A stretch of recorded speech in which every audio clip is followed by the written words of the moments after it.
9-10 issues is very important to protect the human rights. Number one, the blasphemy laws in Pakistan should be repealed, abrogated from the constitutions, because Pakistan used religion, and religion is a tool of the victimization. So constitution should be secular. Number two, the lack of freedom of expressions. Until and unless people have no right to speak, there will nothing happen in this 21st century. Because when the rulers did not allow that you cannot talk about the military, you cannot talk about the judiciary, you cannot, all the sacred cows ruled us and asking us to stop, to keep quiet, and you cannot raise the questions regarding their roles.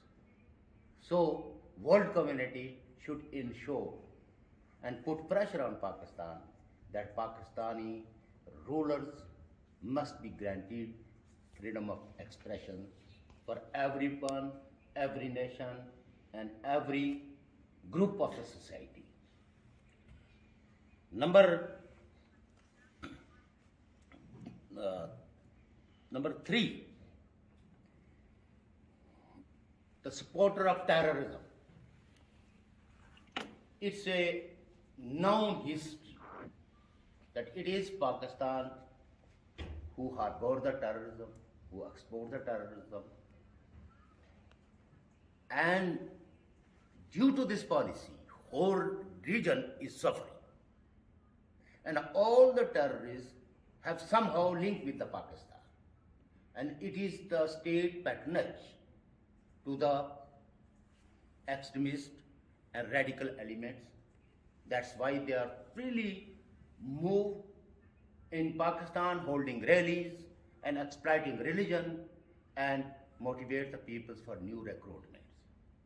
So it should be banned until and unless world community is not asking Pakistani in a loud manner that extremism, radicalism in society will not acceptable at all. And all the loans, all the supports to the Pakistani people and the government should be linked with these reforms. Number five, environment. We have a big problem, and here last month, Pakistan, the government of Pakistan and United Nations jointly hold a big conference and asked the world community to donate the flood victims. But every person and the press is witness that in Pakistan, the corruption is big problem for the Pakistan.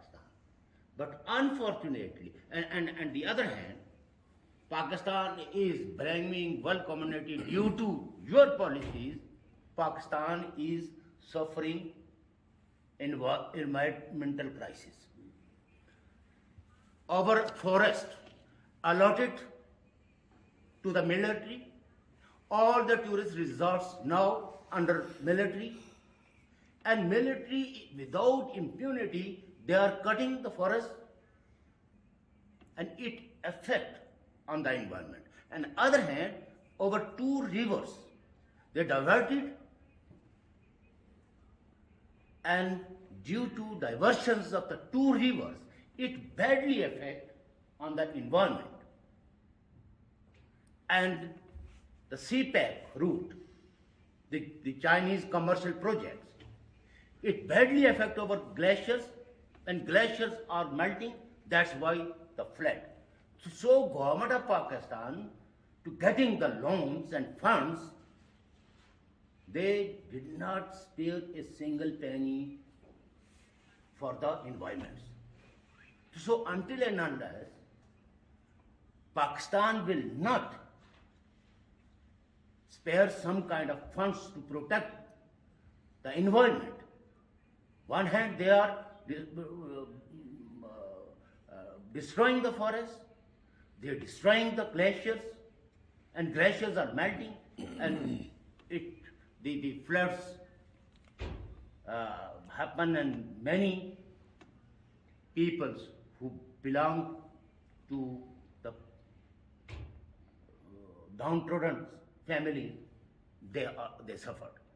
Now we have the experience in 2005 when the earthquake was happening in POK, and generously the world community announced more funds and sent the money to the Pakistani government.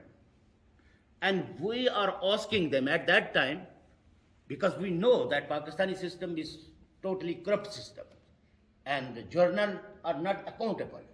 They are behaving and playing without any transparency. So we asked some governments, we wrote letters to the different governments that don't send the money directly to the government of Pakistan. Instead, if the people are donating something for the public, they should take the projects. And only those projects is on the surface, which was directly governments invested, like university, like hospitals, like. But all those funds who was directly went through the government of Pakistan, still the earthquake victims are living open sky, and some of their relatives and the other peoples who helped them for, and the schools which was destroyed, still their walls, their roofs are open and walls are broken. So this now, at least we should ask world community, they should build the colonies for the flood victims directly. They provide them facilities directly.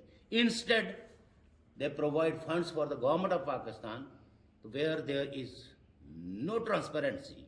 How the world community ensured that those funds which were allocated to the government of Pakistan is used properly and for the victims. Fifth point, use of religion against religious minorities. It is the official policy. It is not secret. When you are discriminating on the basis of the religious identity, and you are not allowed to persons who qualify the merits. And in the Constitution, you are asking that any other than Muslims cannot head of the state, head of the institutions. So clearly, it is a discrimination. So if the people want that Pakistani people, irrespective of religion, irrespective of the ethnic identity, they should enjoy the equal rights. So it is the moral duty of the United Nations to put pressure on Pakistan. What kind of a country?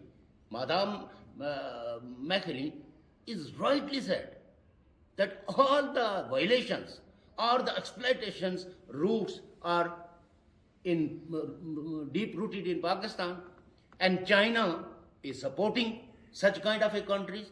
And yesterday, we have experienced all the democratic countries, they are asking repeal such kind of a draconian laws, and especially the terrorism and other things should be controlled.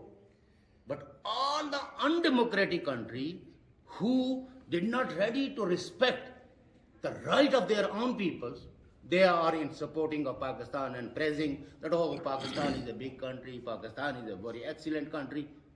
But everybody knows that the people of Pakistan is suffering due to the lack of food, and now it is open that until and unless, if the IMF will not sanction the loans, Pakistan is going to default. Bankruptcy is very much there. A bankrupt country, a country which is near to the default, even not ready to recognize their own citizens' equal rights. So I think the NGOs, the human rights defenders, everybody should take serious note, because it impact Pakistani policy impact in Europe. There are many seminaries in Pakistan. They are always issuing fatwas against the human rights and secular people. So Mr. Chairman is asking me to start one point more. The disappearances. Here they are asking, oh, we have an excellent system, judiciary is very independent. But it is on record that the judges are saying nobody is ready to listen, because the powerful forces disappear the people. If they are disappeared and the government claims that we release them, so at least they fix the responsibility. Who enforced them? Who disappeared them? Who kidnapped them? And why? No. So sorry for taking too much time. Very sorry. Thank you, Mr. Chairman.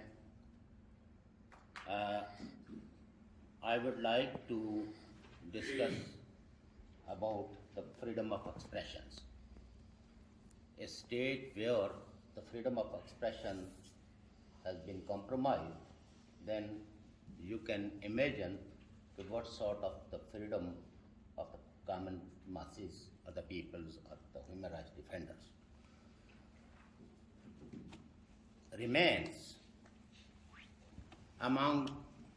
Pakistan remains among those countries in the world considered the most dangerous place for the journalists. According to the World Press Freedom Index, Pakistan has fallen 20 points on the press freedom score in 1 year, and now ranks even below Afghanistan, which is ruled by the Taliban. World Press Freedom Index is released every year by Reporters Sans Frontières, which is also known as, by its English name, Reporters Without Borders. In the report issued yesterday, Pakistan also ranked below India, Sri Lanka and Nepal, but above Bangladesh, Iran and China. Mr. Chairman, United States of America Secretary of States noted that a vibrant and free press and informed citizen were important for any nation and its future, including Pakistan. These practices of curbing free media, she cautioned, undermine the freedom of expression, they undermine peaceful assembly, they undermine Pakistan's image as well as its ability to progress. Meanwhile, on the eve of the World Press Freedom Day, the Pakistan Federal Union of Journalists expressed its resolve for ensuring the freedom of press and expression in the country, which remained on the sharp decline during the previous government. The press freedom urged the incumbent government to focus on the protection of freedom of speech and expression, as no government can succeed in its goal without the constitutional rights of the freedom of press and expression. What impact? There is the blasphemy laws, and in Pakistan there is no transparency. Every person who is vocal to raise the restorations of the basic rights of the people, the rights of the religious minority, then he booked under this law, blasphemy law. And there are many leaders belonging to different section of the societies facing the blasphemy charges, and court is unable to give them any kind of remedy, and they are in the prisons. The other thing which is related to the freedom of expressions, if there is no freedom of expressions, then you cannot examine the merit of the society, whether it's on the judiciary, whether it's among the lawyers or the other sections. Without freedom of expressions, a society is completely in a dark situation, because without freedom of expression, you cannot expect a society which will be the transparent or accountable. That's why the Pakistan is verge of collapse, economically collapse. Bankruptcy is there, very bad. And the people who are every day protesting just for the food, just for the medicines, just for the basic rights, and all the religious minorities, they are facing constitutionally worse kind of discrimination. Although in Constitution, the Constitution guarantees that any person who is in prison, within 24 hours, he will produce before a magistrate. But unfortunately, last 10 years, 8 years, 5 years, many people is suffering due to the enforced disappearances, and their loved one, their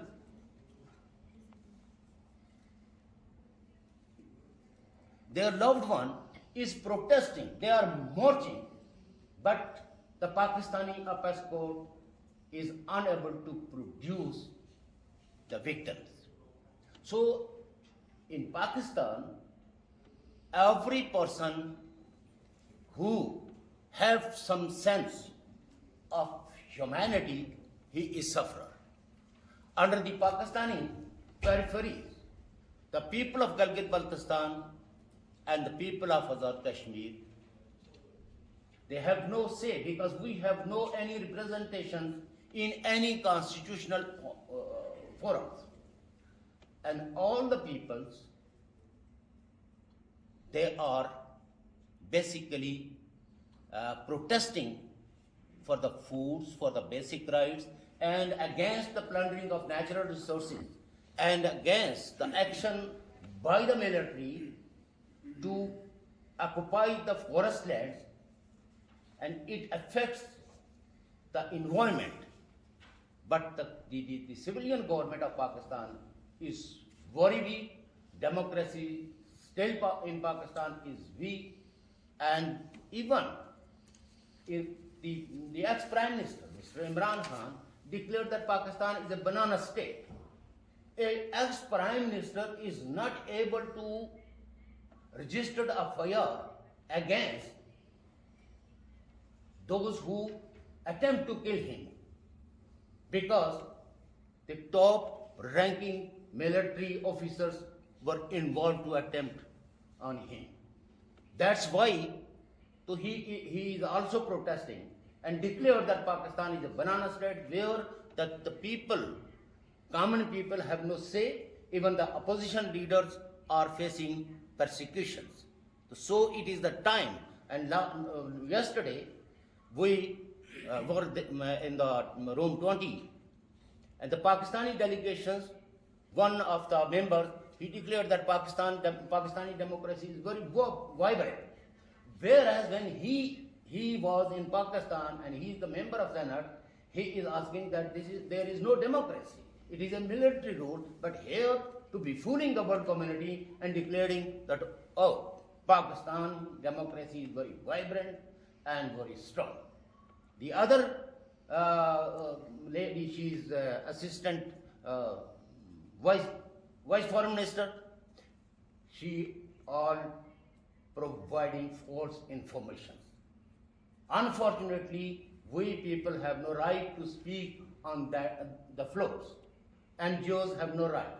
But we know since its inception of Pakistan, Pakistani rulers, Pakistani bureaucrats, the fooling world community and growing extremism is under the patronage of state is taking more and more space. So it is the alarming situation of Pakistan. So everybody should take cognizance against the Pakistani policies, especially the military and deep state role is very against the basic human rights and humanity and all the historical nations, whether they are Sindhi, Baloch, Pashtun, Kashmiri, Baltistan, their culture, their language, their rights, all on stake. I thank you, Mr. Chairman.